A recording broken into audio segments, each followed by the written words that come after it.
दोस्तों आज हम जाने वाले हैं अमेरिका के एक खूबसूरत दिलकश शहर की सैर पर जिसे कहते हैं फोनिक्स सिटी। नहीं भाई, ये ग्रीक माइथोलॉजी वाला पशु नहीं है, बल्कि एक खुशहाल, समृद्ध, आकर्षक शहर है। शहर में एक ऐसी जगह है जहां गवर्नर और उनका पूरा परिवार दफन है। इस शहर में एक होटल ऐसा भी है जहां अक्सर भूत प्रेत देखे जाने के दावे किए जाते हैं। फोनिक्स शहर अपनी खूबसूरती के लिए जितना फेमस है, उतना ही अमेरिका की सबसे बड़ी नगर पालिका पार्क के लिए भी फेमस है। इस शहर को बसाने वाली जनजाति अचानक से कहां और कैसे गायब हो गई, ये कोई नहीं जानता। और क्या हुआ शहर के पहले और सबसे फेमस होटल के साथ, और क्या है शहर का इतिहास और वर्तमान, जानने के लिए अपना सीट बेल्ट बांध लीजिए अच्छे से और निकलते हैं फोनिक्स शहर की शानदार सफर पर। दोस्तों फोनिक्स एक अमेरिकन शहर है जो अपनी मॉडर्न जिंदगी, शानदार नाइट लाइफ के अलावा रेगिस्तान, प्राकृतिक सुंदरता, वादियां, वर्ल्ड क्लास रेस्टोरेंट्स और गोल्फ के लिए दुनिया भर में पहचाना जाता है। वैली ऑफ द सन के नाम से मशहूर ये शहर अमेरिका के एरिजोना राज्य की राजधानी है, जो 1,67,06,400 के करीब आबादी के साथ अमेरिका का 5वां सबसे ज्यादा आबादी वाला शहर है। ये न सिर्फ एरिजोना की राजधानी है बल्कि सांस्कृतिक केंद्र भी है। सोनोरन रेगिस्तान के उत्तर पूर्वी इलाके में बसा हुआ ये शहर साल्ट रिवर वैली और एरिजोना सन कॉरिडोर का भी हिस्सा है। सोनोरन रेगिस्तान को अमेरिका के सबसे गीले और हरे रेगिस्तानों में से एक माना जाता है। ये एक ऐसा रेगिस्तान है जहाँ हर साल 15 इंच तक बारिश होती है। इस तरह सोनोरन रेगिस्तान दुनिया का एकमात्र रेगिस्तान है जहां सगुआरो कैक्ट्स पाए जाते हैं। वैसे तो पूरे अमेरिका के अलग अलग राज्यों और शहरों में हिस्पैनिक यानी लैटिन अमेरिकन बसे हुए हैं, लेकिन फोनिक्स अमेरिका के सबसे बड़े बहुलता हिस्पैनिक शहरों में से एक है। 1338 स्क्वायर किलोमीटर में फैले फोनिक्स में चैंडलर, ग्लेनडेल, स्कॉट्सडेल और टेम्पे जैसे दूसरे हिस्से भी शामिल हैं। शहर के नाम की बात करें तो दोस्तों माना जाता है कि फिलिप डेरेल डप्पा ने फोनिक्स नाम दिया था। उन्होंने होहोकम के खंडहरों और प्रागैतिहासिक नहरों को देखकर ही यह भविष्यवाणी कर दी थी कि राख से एक नई सभ्यता का जन्म होगा। बहुत कम लोग जानते हैं, लेकिन शहर के नामकरण की जब बात चल रही थी तो कई नाम सोचे गए, लेकिन आखिर में फोनिक्स का नाम सुझाया गया, जो ग्रीक माइथोलॉजी के अनुसार एक अमर पक्षी है और अनंत काल तक राख से उगता है। इसके बाद शहर का नाम फोनिक्स रखा गया। बात अगर इतिहास की करें तो फोनिक्स को 1867 में साल्ट और गिल नदियों के संगम के पास एक कृषि समुदाय के पास बसाया गया था। यानी जब फोनिक्स की स्थापना हुई थी तब यहाँ सिर्फ कृषि प्रधान लोगों का ही बसेरा था। 1881 में फोनिक्स को एक शहर के रूप में स्थापित किया गया और साल 1889 में ये एरिजोना की राजधानी बन गया। शहर में पहले से मौजूद कृषि समुदाय कपास, साइट्रस, घास, अल्फाल्फा जैसी चीजों को उगाया करते थे। उस रोज कपास, मवेशी और साइट्रस फोनिक्स की अर्थव्यवस्था को सहारा देने वाले मेन सोर्स थे। लेकिन फिर रिवॉल्यूशनरी टाइम आया और सेकेंड वर्ल्ड वॉर के बाद टेक्नोलॉजी से लैस कंपनियों ने फोनिक्स में अपना बिजनेस शुरू किया और देखते ही देखते ये शहर कामयाबी के रास्ते पर चल पड़ा। फोनिक्स को दोस्तों कुछ लोग सिर्फ घाटी कहकर ही पुकारते हैं और इसका रीजन है माउंटेन रेंज, जो शहर के चारों तरफ सीना ताने खड़ी है। बहुत कम लोग जानते हैं, लेकिन एरिजोना की राजधानी बनने के लिए फोनिक्स पहली चॉइस नहीं था, बल्कि इससे पहले भी राज्य कई और ऑप्शन तलाश चुका था और सिलेक्ट भी कर चुका था। जैसे 1864 में प्रेस्कॉट को राजधानी बनाया गया, लेकिन फिर 1867 में प्रेस्कॉट की जगह टक्सन को एरिजोना की राजधानी बना दिया गया। लेकिन फिर से नेताओं का मन बदल गया और 1879 में एक बार फिर राजधानी प्रेस्कॉट में ट्रांसफर हुई। पर 1899 के आते आते राजधानी के रूप में फोनिक्स की बातें चलने लगी। हालांकि एक बार फिर टक्सन को राजधानी बनाने के बारे में सोचा गया, लेकिन फोनिक्स ने अपने आगे किसी को टिकने ही नहीं दिया और आज भी ये एरिजोना की कैपिटल सिटी है। बात करें फोनिक्स शहर की इकोनॉमी की तो property tax, franchise fees, special tax से मिलने वाला revenue, tourism, sales tax, manufacturing और दूसरे कई सोर्सेज हैं जिनके जरिए शहर की कमाई होती है। यहाँ 4 फॉर्च्यून जबकि 500 के लगभग दूसरी कंपनियां हैं। फोनिक्स विदेशी लोगों के लिए एक अच्छा बिजनेस सेक्टर साबित हो सकता है और यही कारण है कि यहाँ बड़ी बड़ी कंपनियों के हेडक्वार्टर्स और ऑफिसेज बने हुए हैं। फोनिक्स में अमेरिका का सबसे बड़ा नगर पालिका पार्क, साउथ माउंटेन पार्क और प्रिजर्व भी मौजूद है, जो 16,000 एकड़ के लगभग जमीन को घेरता है। इस पार्क में पैदल वॉक करने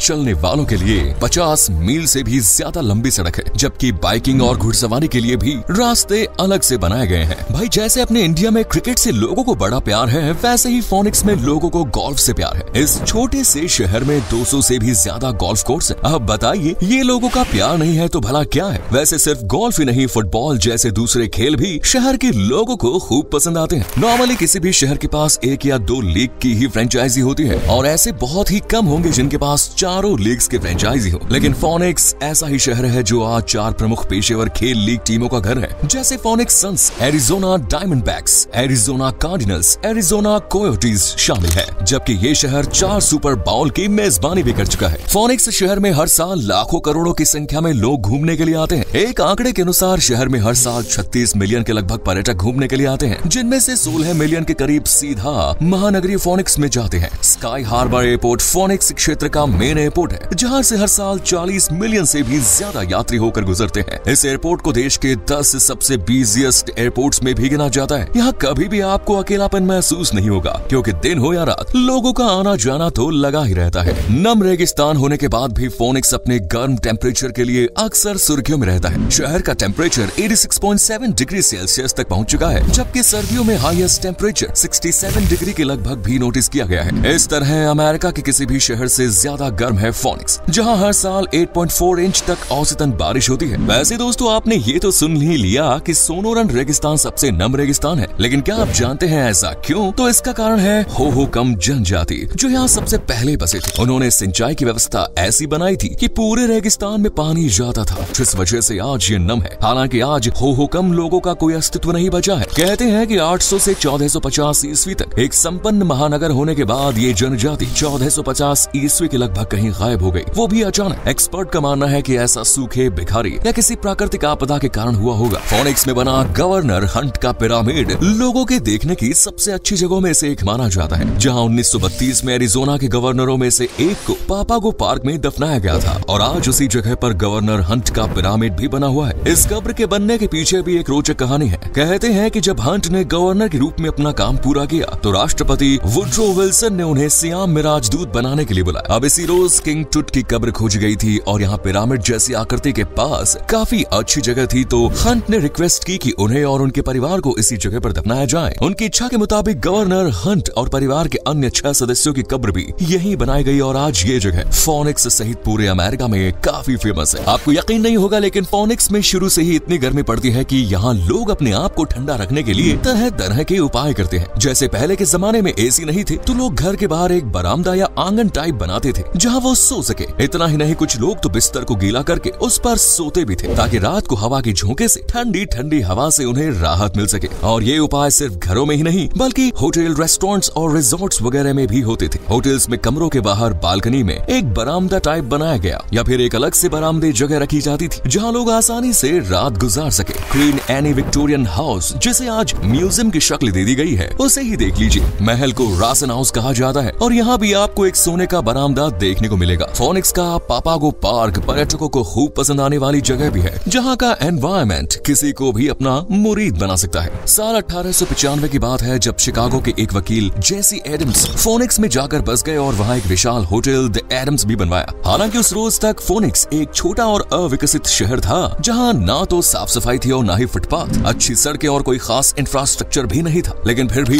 होटल को बनवाया गया, और होटल के कारण फोनिक्स की चर्चा भी हुई, और यहाँ बड़ी बड़ी मीटिंग्स भी ऑर्गेनाइज होने लगी। लोगों की जुबान पर इसी होटल का नाम हुआ करता था। लेकिन फिर आया साल 1910, जब होटल में एक भयानक आग लगी और पूरा होटल जलकर राख हो गया। इसे फोनिक्स की अब तक की सबसे बड़ी आग माना जाता है। आज इसी जगह पर रेनेसां फोनिक्स डाउनटाउन होटल मौजूद है, जो फोनिक्स के सबसे फेमस होटल्स में से एक है। वैसे दोस्तों, क्या आप जानते हैं कि शहर की सबसे पहली इमारत कौन सी है?